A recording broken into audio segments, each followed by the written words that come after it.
Alrighty. So I think our topic today is growth stalls, which is not Growth. a phrase I typically use. Like usually I'll just say like, oh yeah, slow growth or growth plateaus. But growth stalls, I think, is another pretty common phrase used in SaaS world. And um, I was just thinking like we haven't really talked about this much, despite it being like one of the top things that we help teams overcome. Right, on blocking growth. So a stall is different than a plateau. I think that they are the same. I think they Okay. are used interchangeably. But what I've been coming across the phrase, I think, more recently. Hmm. And I'm like, oh, I don't think I've ever just like used that terminology whenever I talk about like slow growth. Usually I'll say, slow, frustrating growth or what have you. But the growth stalls are certainly a phenomenon that we've seen. We've seen companies get stuck at really specific stages of growth and really specific ARR numbers. And what I think is really interesting is there are really common patterns between where the growth stall is actually happening, how it's happening, why it's happening, but then also what ARR number is it happening at. And Mm. that's something that I think is really interesting. In my mind, it makes sense. Like just based off of what we've seen. And, we've worked with over 100 companies at this point, and we've seen a lot of growth stalls. We've also seen a lot of like companies really working extremely hard to overcome them, but it not necessarily being obvious how and where and why like the stall is actually happening. Yeah. So I want to talk about that today. Yeah, this is a good topic. And especially because it's applicable to, across really any SaaS. We worked with so many different types of SaaS companies. So it's not just in Yeah. one area or industry focus. Yeah. Tons. So I think the first is, well, what is a growth stall? And this is gonna sound so obvious, but I think it's worth defining. A growth stall to me, and I did do a little bit of research on this just to make sure I'm not talking out of school here. But from my perspective, a growth stall is you are growing extremely slowly. Could also be you're not growing at all, meaning you're kind of like with new MRR, you're also churning basically the exact same amount and maybe like not expanding anything. But growth stalls to me are when growth has literally stalled. You aren't growing much. And to me, much is like maybe you're getting a percentage or 2% month over month, but it's still not a whole lot. And even then, it might not even be that. There are some companies that we've worked with that have only grown 2% in the whole year. So there are some companies out that we've seen like in that bucket as well. Hmm. But all that to say, yeah, to me, a growth stall, that's what it means. But if you look at the math behind it, what's actually happening is net new MRR is basically being neutralized by the amount of churn you're getting every month. And Hmm. then it's also possible, of course, to see contraction, meaning it's not a stall, you're actually declining in growth. So growth is slowly declining and kind of dying a little bit. And that means like obviously revenue is getting smaller, which is not great. Usually that's like an emergency situation and you need to kind of, stop everything and kind of figure out like, okay, what's going on. Growth stalls are interesting though, because it usually means like you are getting enough revenue to kind of net out like what you're turning every month. And because it's neutralizing itself, that MRR number is not really moving month over month. Or maybe those two are netting out, but you're getting like a tiny amount of expansion revenue every single month. And that is potentially creating like the most marginal, tiny, like little tiny baby growth, but it's still pretty flat. So that's what that looks like. That's what it is. Hmm. Why do they happen? And okay, let's actually start with like when they happen. Mm. The most common growth stall like points in the growth journey to me, there are three. So the first is at 1 million. It is extremely common to get to 1 million in ARR and then completely stall. And we'll talk about reasons why. But usually it's because there's an overfocus on a couple of things, but also an underfocus on other things. So usually we're overly focused on customer acquisition, but we're not focusing enough on our core ICP, go-to-market strategy, product. Like there are a number of things that can be happening at that million mark. Sometimes though, this can get extended to the next milestone or like potential breakpoint, which is 3 to 5 million. It could be 3, it could be 4, it could be 5, but usually there's like okay, you made it past 1 million, great, but 3 to 5 is another point in the growth journey where you can reach a stall. And I find the reasons here are like they certainly could be the same reasons as what would make you get stopped, so to speak, at 1 million. It's possible that your market just was maybe a bit more expansive, or maybe like you had a slightly better handle on certain things. And so it got you a little bit further. But usually we see breaks here because there's something like internally amiss. like operationally, team. And it also could be, again, like there's an overfocus on marketing and not enough on any of the other levers for growth. And we'll talk about those here in a second. But those are the first two that come to mind. And then the next one is actually one that I find is a little bit more elusive, because some companies get stuck here, but a lot don't. But it's the 10 million mark. So 1 million, 3 to 5 million, and then 10 million. Like those are like the 3 breakpoints in the growth journey that can totally get you stuck.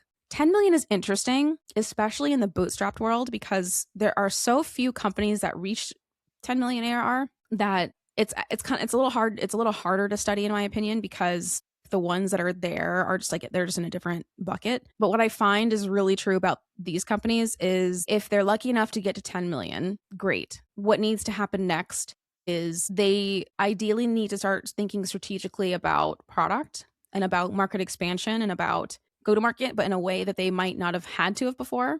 And also they do still need to kind of balance what makes them great, what makes them awesome. Like it's all the same things that could get you stuck at 1 million or get you stuck at 3 to 5. But I find like if you're stuck at the 10 million mark, it's either like you're in one camp or you're in the other. Yeah. It's either you might need to do a bit more product innovation. It just depends on who your competitors are.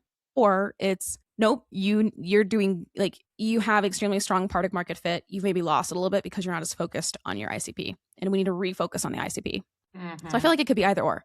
And both of those are different scenarios. Like both of those are different games to play. But that's at least from what we've seen. Usually whenever we work with companies, it's because they either get stuck at the million mark or they're stuck at like the 3 to 5 million mark. And they're extremely similar to each other, in my opinion. Usually if they're at 1 million, I mean, there could be a number of scenarios here, but usually we see smaller teams. We don't typically see a whole lot of internal leadership. Usually we see like there's the founder or founders, and then there's a bunch of contributors and ICs. Maybe some of them are full-time, maybe some of them are not. But usually there's some type of combination of like, okay, they made it to 1 million, great. But now what needs to happen next is they need to mature their function a little bit.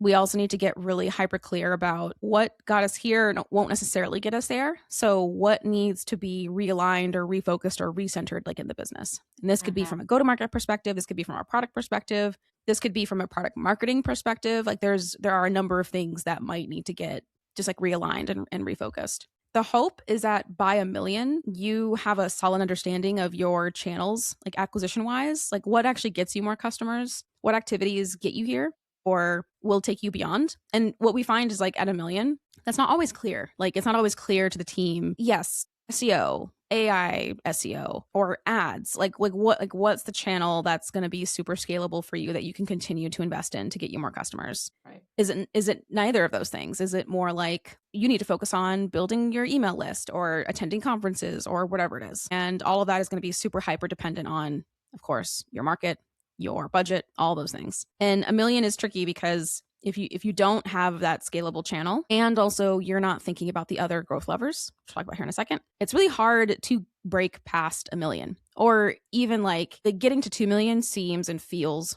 really hard if you don't have those other things dialed in. But usually what we do at 1 million is we're basically digging deep into like, okay, like do you have a good assessment of this or a good framework of this? Because if you don't, growth is going to feel really frustrating and difficult.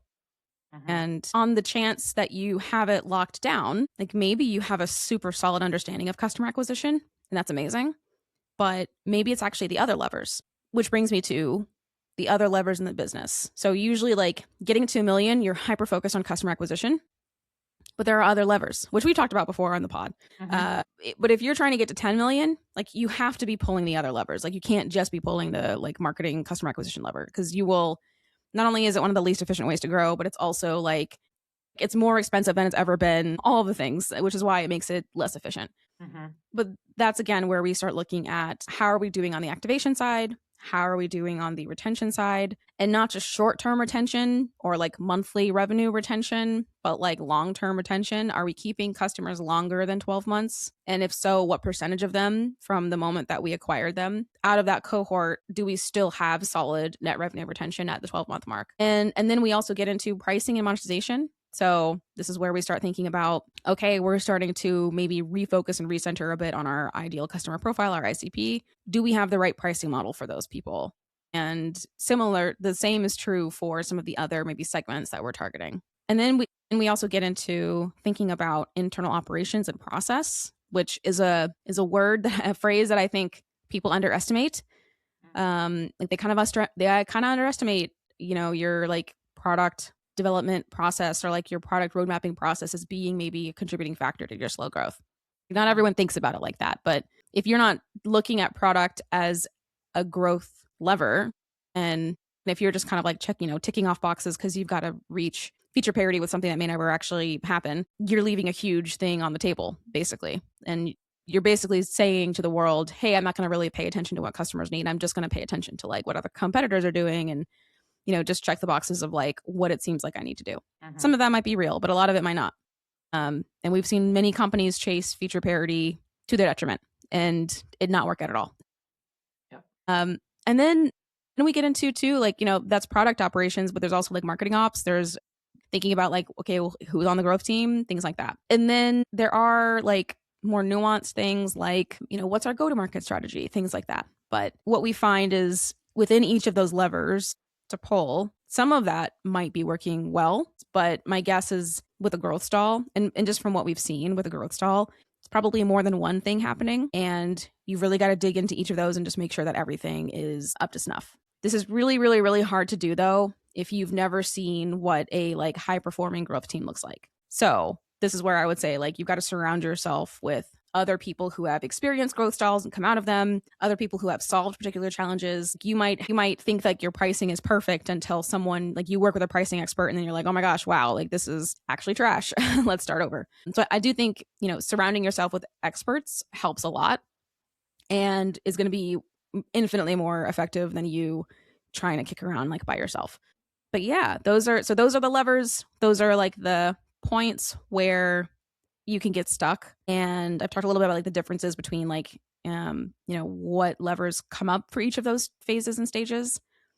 And also too, we kind of talked a little bit about like how to know, but we could probably go more into that here in a sec. Yeah. And so this would apply to the stall at $1 million and also 3 to 5 million. Yeah. So if we're at 3 to 5 million and we're stuck, usually for me, that usually says, okay, we probably have a solid understanding of marketing and like customer acquisition. That automatically makes me think we need to look elsewhere. So like what else is causing the company to be stalled? And this is kind of where what you find may be surprising. So there's a company, for example, that we're working with. They're stuck at 4 million. Like 4 is the number that they're stuck at. And they've been stuck here for a while. Growth has been like super slow. But the thing that's preventing them, there are a couple. The first is their internal team structure. So they've got some really experienced marketers who are amazing, but there's no marketing leader. So like there's no like one person that they're reporting to like on the marketing side. And the organization is also very flat. This is where we start looking at like it might actually not be effective for your business to have a flat organization. It might actually be better to start thinking about like internal management or like internal leadership to create better efficiency.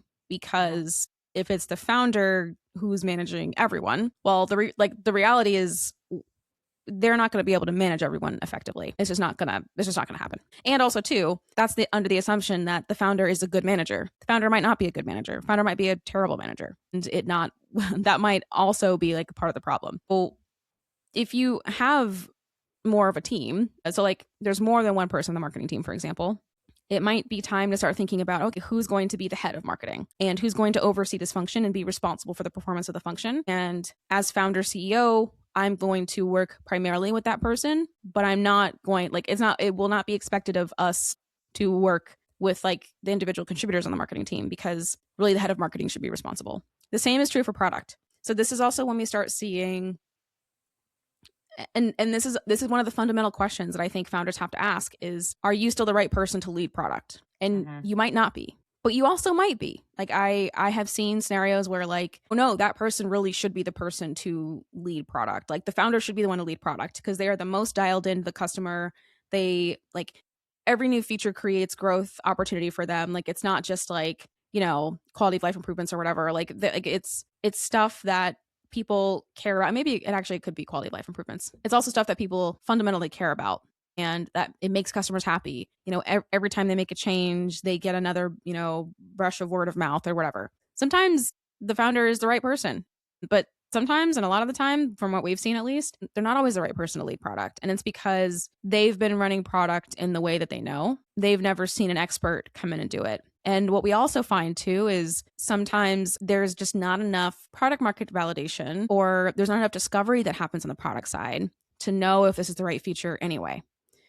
And then there's also too, like with, if you're stuck at like 3 to 5 mil, there's usually no person in charge of UX design. There's usually no person in charge of product management. And there's no one consistently doing, like no one's really using product analytics or understanding user behavior in the way that you would need to identify really sticky problems that do fundamentally unlock growth. And if you're not looking at your product function that way, if you're looking at your product function as order taking, you're leaving the most critical part of growth on the table. Like a SaaS company cannot grow unless product is delivering value constantly at every single possible moment that it possibly can. And if you're treating your product function like, oh, we're not going to expect growth from product, I think you're going to flatline. Like you're literally going to hit a ceiling, because basically no one's thinking fundamentally or strategically about product anymore. But again, if you're the founder and if you've never had a good product management experiences, if all you know is what you've done yourself, then it's not surprising. Like, yeah, so could very well be either the founder needs to level up on the product side, or they might want to consider hiring someone who's pretty experienced in that area and can ask those questions and think deeply about what do we build next that's actually going to create the best momentum for us. Yeah. And then if the founder is going to spend more time on like level up on the product side, then they likely will have to pass some things off. Right. In other areas. Right. The founder really becomes more like a true CEO, where they're working on the business and not always in the business. But that can be a weird, scary transition to make for a lot of founders. So there's that. But then there's also, so those are examples where like process, team structure, like it's the internal stuff that isn't as obvious. And this is a company too that like their net revenue retention for the qualified folks, at least, is pretty healthy. Pricing is definitely a lever to pull, but that's going to be a hard lever to pull for them. There's a lot of reasons why I could get into that, but basically like pricing is obviously an opportunity, but it's one of those things where it's like there might not be as much wiggle room without dramatically overhauling everything that they've got, which could be very, very risky, but it could also be worth testing. Because again, like they're flatlining, so it's not like they're necessarily going to lose anything. The risk obviously would be like if they did anything that created contraction. So that's the risk. But beyond that, it's stuff that might surprise folks. And to me, it's under the operations bucket. So like this company really suffers from massive technical debt. The product that they have, it's really hard to build new things on top of. And it's also hard to even make improvements on existing features. There's something about the infrastructure that wasn't really well built or designed. And this creates a huge ripple effect, because the technical debt also means that they have analytics debt, they have data debt. Basically, there's no way for the growth team to get the data that they need to understand user behavior or understand, if we change this fundamentally in the product, how is that going to impact everything else? Or, they don't actually know customer, like if we look at just this segment of user, does that perform better than like another segment of user? They have no idea.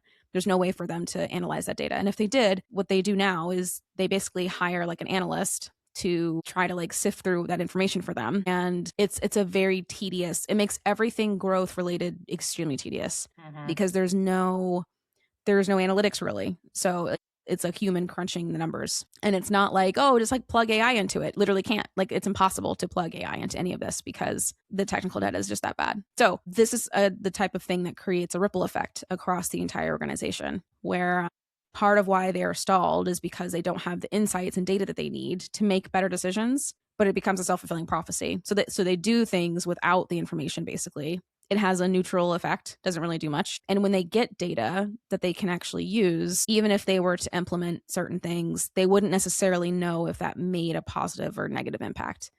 So they can pretty much only look at the top level numbers, like, oh, did that change revenue? Who knows? Looks like probably not if it didn't move. So if you can imagine, it's the blind leading the blind a little bit. And also too, it's like you're literally feeling your way in the dark for, is this a growth opportunity? Don't know, but I guess we'll try it. And as you can imagine, that makes it really, really, really challenging for the growth team because you've got these and this is kind of rare because they actually have a very experienced team. The team is super experienced, but that team doesn't have what they need to do their absolute best work. And so there's automatically a limitation, a ceiling that they have a hard time breaking through, but they can see through it because they know what great looks like. So it's not like, it's a mystery. They're all very experienced. And it might be a little bit too, the technical debt makes it really difficult to move quickly on the product roadmap. So they also have this backward network effect of this product isn't growing very much and customers can tell. But what's interesting is the customers that stay aren't very high expectation users. So it creates a self-fulfilling prophecy. Well, I don't really have to build more, or I don't have to improve things because our best customers stay anyway. And it's sure, but the customers that you could add to this base, you're losing because they can feel this product not changing. And so that tells the founder, oh, I don't have to do much. I just need to. But it's actually the opposite is true. It's no, actually, you need to do a lot more for these other, you are attracting higher expectation buyers within your ICP, but their personas are different and they feel different. Those people you're losing, but you should be keeping if you didn't have this problem, massive technical debt. So that's what it looks like for a company. There's another story I can tell too about another company also stuck at the 4 to 5 million mark, but I'll pause here just in case. Yeah, any questions it's just a call out. We talked about technical debt in the last episode. Some more details on that. But yeah, that's really interesting. No, I'm curious to hear what else you have to say. Yeah, I was just gonna say the 3 to 5 million mark is tricky because I don't think it's always obvious stuff. I think it's stuff that's usually it certainly could be something clear, oh, you should pull the pricing lever, pull monetization. That's so straightforward. Sometimes it is we've worked with companies, but usually it's when they're stuck at the million mark. I feel million mark is when it's obvious and you can just look, you could just look at a company's performance and be oh, activation, that's the thing, or oh, pricing, duh, or sometimes we work with companies. I will say it's rare to get to 1 million and have terrible NRR. So I will say if you're trying to get to 1 million and your NRR is not great, you have a lot of very fundamental product / go-to-market work to do. That needs to be the thing that you clear your whole desk for. Because if you have poor NRR, which we talked about before in the pod, but as a refresher, anything less than 80% at 12 months net revenue retention, you're going to have a bad time. Your growth is going to be slow and you're going to be why is it so slow? And it's because your NRR is not too great, which means people are churning, but they're slipping by you. They're slipping through your fingers. And you need to figure out if that's qualified churn or unqualified churn. And if you don't know, ideally qualified churn, if it's more than that 80%, you're going to do great. But if it's if it's unqualified churn, you probably don't care as much, but it's critical that you understand that. But anyway, I digress. So I feel 1 million, yeah, you can look under the hood and you can see it really quickly. At least for me, I can. But at the 3 to 5, it's usually more than that. It's usually it's operational, it's leadership driven, and part of the job is getting really critical about, okay, there probably are some obvious things, but again, how is the team structured? How do they make decisions? What are they actually tracking and measuring? What are the goals that they're actually working towards? Who decides those goals? Who's in charge of this part? And then on the product side, who's responsible for deciding what goes on the roadmap? How does that decision get made? What research are you guys doing on the user side? And on the discovery side, user experience side, who's your designer? Things like that. And based on how those two motions, especially for a PLG SaaS company, if there's a sales team, usually we're asking sales performance questions. I've talked to support. I've talked to customer success, and I've talked to engineering, kind of understanding okay, what are all the things and what do all these teams say about what's working and what's not? And it won't be shocking, but it might be surprising to find that there's a lot of disagreement, but conflicting perspectives on what's making something slow. So the company I was just talking about, customer support is how do we build as many features as possible? Because we're losing people who want features, but aren't getting them, aren't seeing them, and are kind of feeling like the product is stagnant. But the founder is we don't need to build more features. Everyone's happy. But support doesn't feel that way at all. Support's what? And so that's the kind of potential misalignment that you might see within a company. But anyway, so another example I'll give, this is a company that's been they're stuck at the 5 million mark, and they want to get to 15 mil, and then they want to exit. And I've talked about, operations and team structure before. They're in a similar boat where they're stuck, in my opinion, primarily because of two things. The first is they really need highly scalable customer acquisition, but their challenge is they can't, they have to manage their CAC. Like, their pricing is such that they can't spend infinite amounts of money. The LTV per customer is very low, comparatively speaking, which already creates this conundrum. But what's interesting is the founders don't want to build more product. They want to stay in the specific category, software category that they're in, and they don't want to do any product expansion, which basically means, what that says is, okay, we don't want to do any expansion. That means that we're kind of locked into how much a customer is going to be willing to pay based on product, who we're targeting, and our pricing model. And we know we can't really change the pricing model much. That's already been tested to death. And we know we can't really do much channels wise, because can't spend infinite amounts of dollars on paid, for example, on paid acquisition, because the CAC won't make sense. So to me, what that says is, okay, well, our options basically are, you've either got to create a brand that people love, that just naturally attracts other people. And brand work is very different because it doesn't have a clear ROI. It doesn't have you run some brand campaigns. How much revenue did that generate? Well, probably nothing, because whatever. And or maybe we go back to product and we say, okay, we might not build more, but maybe we can make what is here feel premium. This feels like the cream of the crop, best of the best. Every time you use it, it feels luxurious. It should feel like your favorite soap that you use in the shower, or it should feel like your favorite shampoo that maybe you spend $40 on for the bottle. All the guys out there are not probably going to understand that reference. But all the ladies out there listening are going to be like, what? Yes, sis. Sacred is Beyonce's hair care line. Listen, I've spent a lot of money on Sacred, and my hair loves it. I don't know what all the guys are gonna be like, what? $40 for a bottle of shampoo? Are you kidding? But that's kind of the feeling that you should incite in people. Not only is this product quality, but also I am happy to pay the money to have this super quality product. Because if we're not going to grow the product, we're ultimately saying, okay, well, we're not going to expand go to market. So then we need to really hyper focus on creating something that everyone is going to love, and they're going to love it from the moment that they see it and the moment that they use it. And it's going to feel premium, and it's going to feel this is awesome, and that they're going to want to tell everybody about it. In order to make those investments, a few things also have to be true. Also, you have to, one, have a dedicated UX designer who also understands brand. You have to ideally also have a product leader, someone who can identify opportunities to improve experiences within the product. And then on the marketing side, you've got to have someone who also understands brand, but can also think about the demand generation side of things and can help meld those two visions together. And part of why this particular company is stuck is because they have a completely flat organization. There's no internal management. There are no team meetings. There aren't any company meetings. There are 30 or 40, I think, individual contributors and the two founders. And basically those two founders have there are 2 days where they do all of their check-ins with everybody.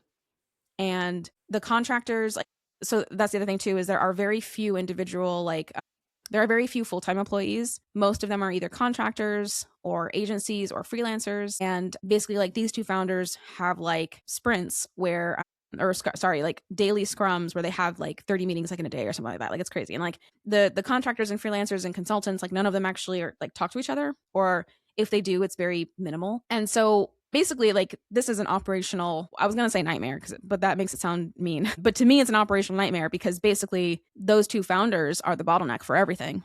And because there's no internal leadership, and they've tried in the past, and unfortunately a lot of those internal leaders didn't make it, but a lot of it is because of how they're structured. So it's really hard to hire one person. And that's the one full-time employee, so to speak, or the one full-time employee on this side of the house. You do have to continue to make hires. You can't just be you hire one person then you're done. You have to keep going to create true change in the organization. But because there's no internal leadership, these founders are responsible for making decisions across every single part of the business. And that would make sense if they were experts in everything, but they're not. And also too, even if they were, there's not enough time in the day to like make salient, reasonable decisions. So these founders are constantly, in my opinion, in panic mode. Like they're always panicking. And if they're not panicking, it's like they're not dialed in enough to be able to give their best like brain forward. Mm-hmm. And that's a really tough position to be in. So this company is hamstrung because of how they're structured, and also a little bit of their decision making around like, okay, well, if we're not going to span product, which to clarify, I'm not going to give the industry because again, I just want to be, respectful, but they could expand into other like software categories and it be a perfectly horizontal, like it would totally make sense for them. It would be a win-win. Like it would make customers happy if they expanded into these other like horizontal software categories that they could totally surprise and delight customers with. They won't, because I just think they're just so stressed and so busy all the time that they're like, they just can't even, like there's not even enough space to even entertain the idea because of how busy they are, because of how they're structured. So it's this like, we talk about growth loops and growth world, but I think that like there are anti-growth loops. I think there are things that like keep you stuck. So like there's the stuck loop. And I think their stuck loop is how they're structured, their decisions around that's impacting their decisions around growth and their decisions around like product expansion, but it's also impacting their decisions around customer acquisition as well. And also to pricing, because if they never expand the product, they'll never be able to charge more. And that will forever keep their LTVs low. And I think like that's a problem. So that's another example of a company there. And again, they're stuck at 5 million. Yeah. But it's funny, right? Like how it's not obvious. Like that's not an obvious thing. Like someone would have to come in and like analyze your whole business, which is ding, ding, ding, like literally what I do. Right. But you wouldn't think that. Yeah. It's funny because as you're talking, I was just going to say, okay, so if people aren't hiring someone like DemandMaven, what... And, so when you had said too, well, we, this client and I talked to the customer success person and I talked to engineering team. So should founders, if they're feeling stuck, is a first step to, start interviewing internally, or does that not really matter because it's still they're in it? Founder. Yeah. No, I think a couple things can be true at the same time. I think if the founder is self-aware enough, they totally could. Like, yeah. I think if, for any of these clients, even if they didn't hire us, like I feel like if they had, paused everything and been like, pause every project and had conversations with everyone individually, not as a group, but individually, have an individual conversation. I think that they could unearth a lot of this. I think where it's tricky is, does your team trust you enough to tell you the truth? I think that's where it's tricky. And if you haven't built that rapport, or if you haven't built that trust, I think that's where your team, it's not that they're going to lie. They just might not tell you the whole truth, or they might not give you like the whole story. And I think that's kind of where like bringing in a provider like us does hit a little different, because even though I'm relatively a stranger, I do feel like I hear more of the truth, especially when I say like, hey, I'm not recording this. You can tell me whatever you want. You could be like, this place sucks. Or you can be like, I love it here, but X. And usually it's the latter. Usually it's like, I love this place. It's amazing. But I care a lot, and here's what's wrong. And I do feel like I hear things that maybe the founder might not hear, but also I interpret the information maybe differently than how a founder would, especially if, right. Yeah, I think that's it too, because especially like you're not doing this person's performance review. If you're an employee talking to the CEO or founder, you're like, okay, if I say something and I give an idea, I need to back it up. I need to make sure I present it the right way. For you, it's less about if someone has an idea, it doesn't mean that's what you do. You're literally getting context from different parts of the organization. So in that way, an employee, it's much easier to speak to an outsider, not because they have anything necessarily bad to say about the company, but just because they can sort of speak freely in that way. Totally. And then I think too, like there's also the challenge too of seeing the whole picture. And I think most leaders have bias towards what they think is the thing, so to speak. Yeah, naturally. And I think the other part of the story is like, the CEO and founder might be very biased about what they think the problem is. And I very much, and we've seen this happen so many times, but like, it is just so easy to create self-fulfilling prophecies in your own organization. Like, it's so easy to have an assumption, have a bias, and then make that true based on information that you pull up or what you find or what you interpret. We've just seen this happen so many times. I gave the example earlier of one of the founders of one of the companies I was talking about earlier fundamentally believes that growth isn't going to come from product, but customer support is like, we're losing customers because we're not growing the product, because we're not doing anything with the product, actually. We're just kind of like patching things on top, and, you know, crossing our fingers that it's going to work. And that, like, the customer support team might not be in the position to tell the founder CEO, like, hey, you have this fundamental belief or this bias. We see the opposite, and here's why. Like, they may never feel empowered to do that. But that's easy for someone like me, the consultant, who like my job does not necessarily depend on appeasing, you know, and scratching someone else's ego. Like, my job is to, like, I'm here to do the thing I was hired for, which is to help troubleshoot the growth and overcome the growth stall. Yeah. But that's the type of thing too, like the type of dynamic that might happen. And it's for no other reason than just you're the boss. And like, when you're the boss, I hear this all the time from like other CMOs and VPs and CEOs, but like, when you are the executive leader or like the boss of the company, sometimes you'll say things and people think that that's the thing that you're supposed to do. And like, you have to be really careful about like what you say around your team, because they're going to assume like, oh wait, no, that was just an idea. I didn't say go do that. Like, I'm just sharing like, this is an idea or whatever. And yeah, I think a lot of CEOs and founders kind of forget they hold a power despite them not being like corporate or, you know, executive-y or whatever. Like, right. You still hold a particular spot in everyone's minds. And that's a scary spot sometimes for folks. So you might not actually ever get, not the truth, but just like, you might not ever actually get like the reality because of how people perceive you, like you and your perceptions of things. Mm-hmm. So, which is another really weird phenomenon to observe. But it's so common because it's like, it's people and it's teams, and like, of course it happens. But yeah, that's another big one. And all of this actually reminds me of when, I think it was Buffer overcame like a really big growth plateau. He talks about like Buffer's ARR dropped 20% over 4 years to 17 million. In this nerve-wracking situation, Joel persisted in leading Buffer to new all-time highs, and Buffer's ARR now sits at 22.3 million. A story 5 years in the making. Joel will share his journey navigating Buffer's decline and the monumental effort it took to turn around.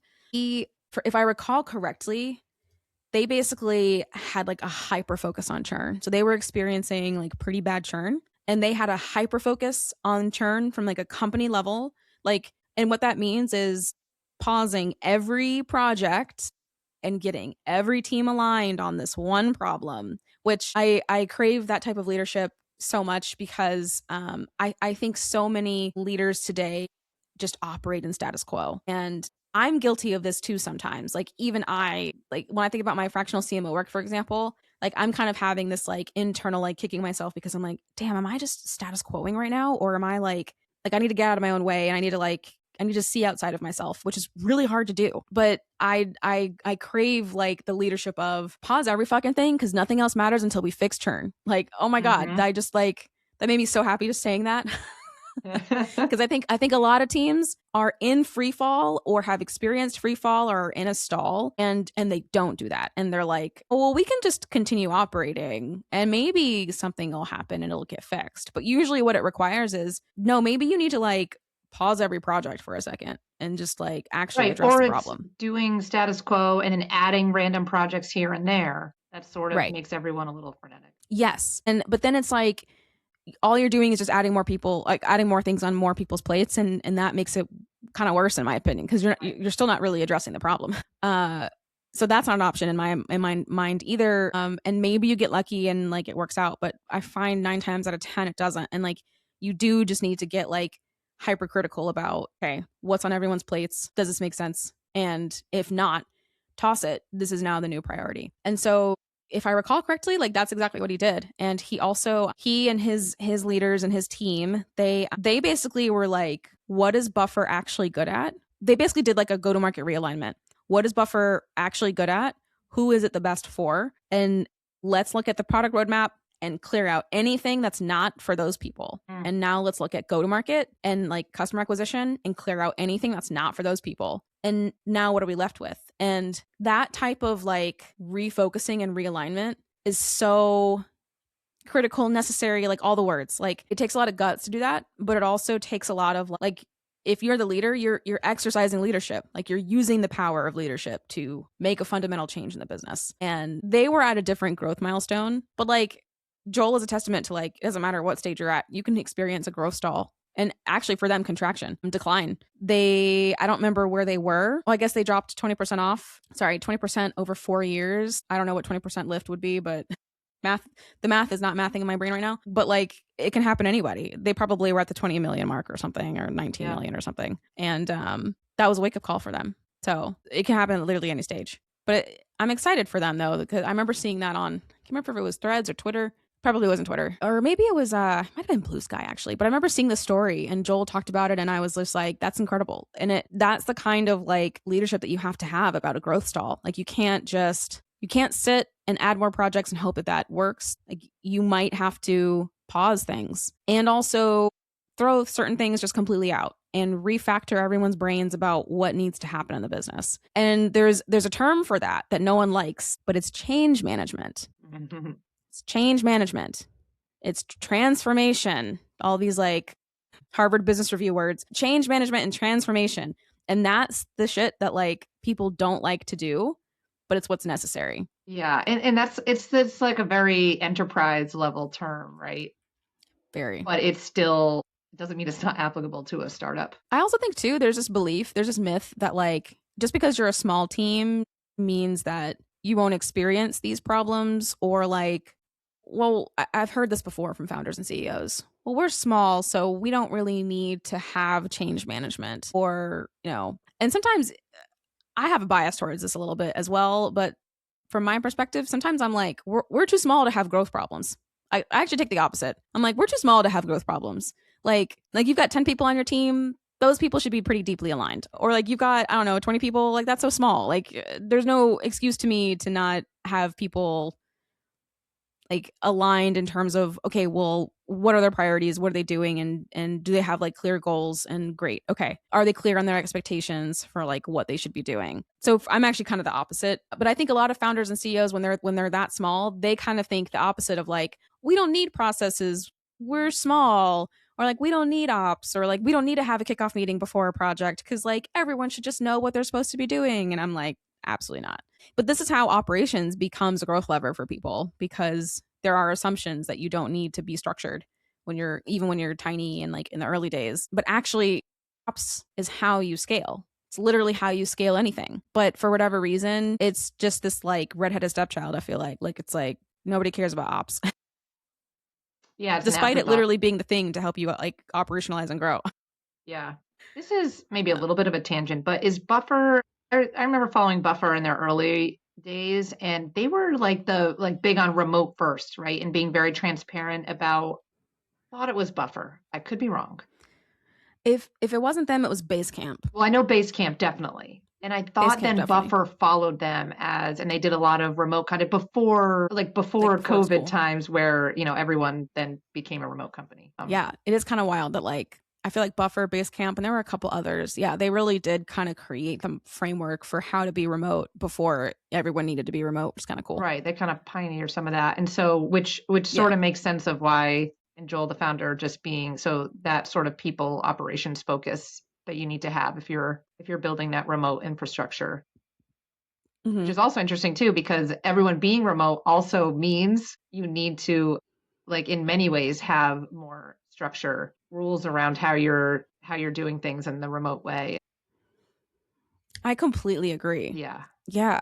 Yes. And it just seems easy that anyone can just work at any time and then send a bunch of Slack messages. But if you don't have structure around that, then it's just everyone's in their Slack all day and not getting anything done. That or like they're, pushing cards around a Notion and like, right. And like they need feedback or they need unblocking or they need whatever, but like none of that's actually happening. Yeah, totally. It's funny. I completely agree.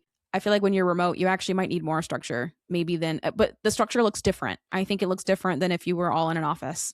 Mm-hmm.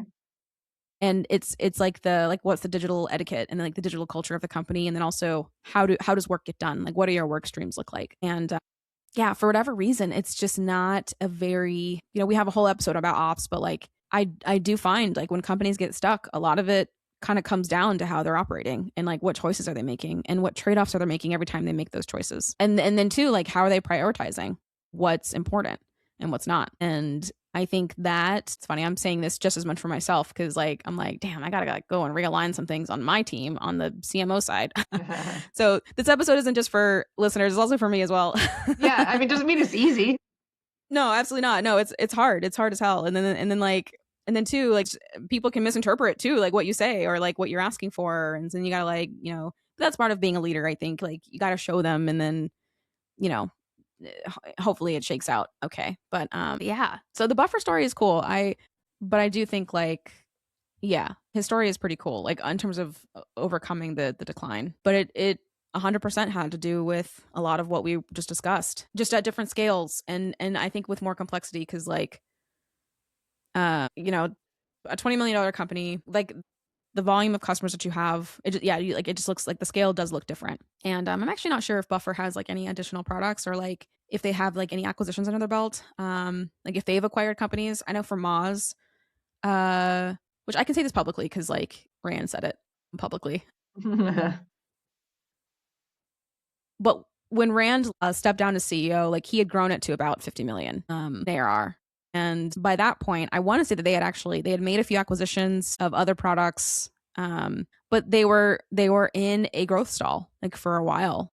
And I joined the board years later, and I remember one of my big missions was we really need to address this growth stall because otherwise it's just going to be hard to do anything. But unironically, we actually ended up getting acquired, so it worked out in that way, but maybe not in the way of it worked out in that we got acquired, but maybe not in the way of us having a super impressive multiplier of return for investors or what have you. Rand actually calls it a massive failure. Not that I was a failure. More Moz's acquisition was not successful. And he's right. It did not pay back investors the amount that they needed to have been paid back. Mm. But what a growth stall looked like there wasn't really any different than anything that we've discussed. You're probably churning more than you're adding on top of net new, and maybe expansion is fine, but it's just not enough to counteract the churn that you're seeing. Mm-hmm. And that's what causes a plateau. And usually, even at that scale, it requires a very deep dive of what's happening, and not just from the growth performance side, but also from the ops side, and how all these teams are working together and how they're making decisions. But yeah, no, I mean, I think it's interesting, but it's also certainly overcomeable. You can overcome a growth stall. You can overcome a growth plateau. Joel is proof that you can do that. But also the companies that we work with, the ones that overcome their stall, usually it's because there's a vulnerability I think that I think teams have to have of okay, how do we need to change and what do we need to change? And I think you have the right team if they're open and willing to do that and to try something different. But I think it starts with the founder and the CEO. I think the founder and the CEO has to be open to trying different things and maybe opening up their brain a little bit to what's possible for them. But yeah, that's my perspective. Well, I do growth stall better than growth plateau. Yeah, I agree. I think I would typically say growth plateau, but I'm feeling like growth stall is the more common phrase. Yeah. Cool. Alrighty. Well, thanks again, Kim, for joining me. And if you are experiencing a growth stall, if you're listening and you would like help, it is totally free to book a call with us, ask your questions, chat with me. I'm an open book. I'm happy to tell you, what needs to happen next. How should you approach it? How should you think about it? And, no pressure to buy a service from us, but if it's something that you're experiencing and you need help, please let's have a chat. I'm so happy to help because I'd rather see you successful than not. And yeah, thanks again for listening. Bye.